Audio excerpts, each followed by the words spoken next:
Hello my dear students, welcome back to one more class. आज की इस class में हम स्टार्ट करने वाले हैं सॉल्यूशन चैप्टर के बैक एक्सरसाइज क्वेश्चंस। स्टूडेंट्स, इसके पहले मैंने कुछ इंटेक्स्ट क्वेश्चंस भी अपलोड करे हैं। आई होप आप सभी ने वो वीडियोस देखे हैं और आपको हेल्पफुल भी लगे हुए हैं। तो आज से हम ये नई सीरीज स्टार्ट कर रहे हैं जिसमें हम बैक एक्सरसाइज क्वेश्चन सॉल्व करेंगे। तो चलिए स्टार्ट करते हैं हमारे फर्स्ट क्वेश्चन से। फर्स्ट क्वेश्चन आप यहाँ पर देख सकते हो। फर्स्ट क्वेश्चन में ये कहा गया है कि define the term solution and how many types of solutions are formed.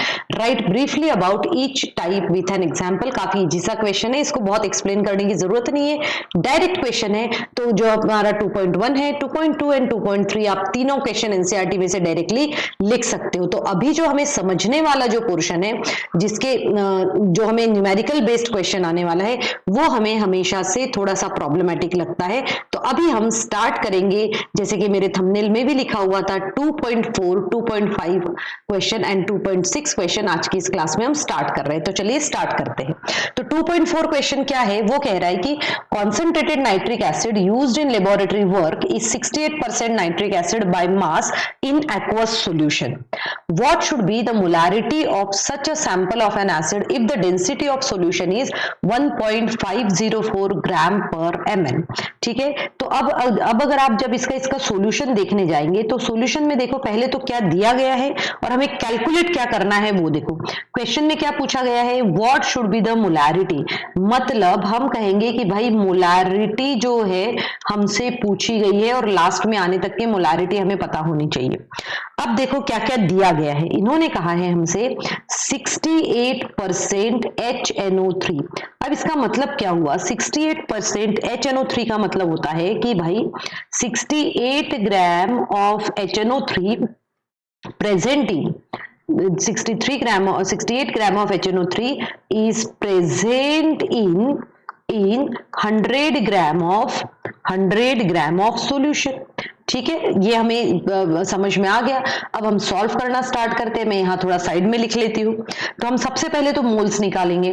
Moles क्यों निकालेंगे, क्योंकि मोलैरिटी का जो फॉर्मूला है वो कहता है हमें नंबर ऑफ मोल्स, ठीक है, number of moles of solute, number of moles of solute upon volume of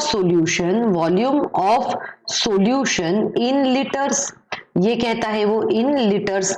अब स्टार्ट करते हैं। तो नंबर ऑफ मोल्स हम कैसे निकालेंगे, देखो नंबर ऑफ मोल्स निकालने के लिए हम फॉर्मूला यूज करेंगे गिवन मास। तो गिवन मास कितना है 68 ग्राम और उसमें जो है दिया गया मोलार मास कितना होता है HNO3 का मोलार मास होता है 63।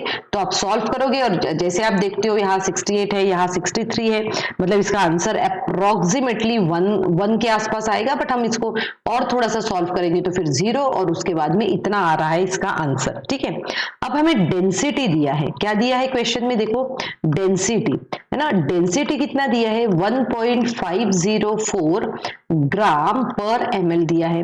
अब डेंसिटी का हमें फॉर्मूला तो पता है बेटा, डेंसिटी ऑफ सॉल्यूशन कहा है इन्होंने। तो हम कैसे लिखते हैं डेंसिटी ऑफ सॉल्यूशन का, हम क्या कहते हैं मास अपॉन वॉल्यूम कहते हैं। और अगर मुझे वॉल्यूम निकालना है तो मैं कहूंगी यहाँ पर कि volume of solution is equal to, यहाँ पर आ जाएगा मास ऑफ सॉल्यूशन अपॉन क्या हो जाएगा डेंसिटी। यही हमारा फॉर्मूला होता है। जो दी गई क्वांटिटी हमें एक तरफ ले आए हैं हम। तो मास ऑफ सॉल्यूशन कितना है क्वेश्चन में जो दिया गया है हमें, इसके देखो यहाँ पर अगर हम क्वेश्चन के बेसिस पे चले तो यहाँ पर हमें पता होना चाहिए कि जो मास जो दिया गया है वो है हमारे पास में वाटर का मास कितना होगा। यहाँ पर हमने लिया है 1000, ठीक है, अपॉन यहाँ पर डेंसिटी कितनी दी गई है हमें, डेंसिटी जो दी है 1.504। मतलब जब आप वॉल्यूम कैलकुलेट करोगे इसका तो इसका अप्रोक्सीमेटली आंसर 66.4 आ रहा है। ठीक है, अब देखो अगर यहाँ 66.4 आ रहा है तो हम क्या करेंगे, अब हम मोलैरिटी जो है वो हम यहाँ पर सॉल्व करेंगे। ठीक है, मोलैरिटी में जो है आंसर जो आएगा हमारा, हम कैसे करने वाले हैं, देखो यहाँ पे हमारे पास फॉर्मूला है।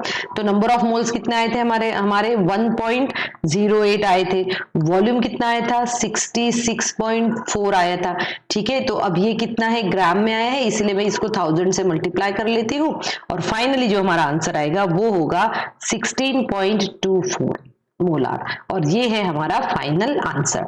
आई होप आपको ये आंसर समझ में आ गया होगा।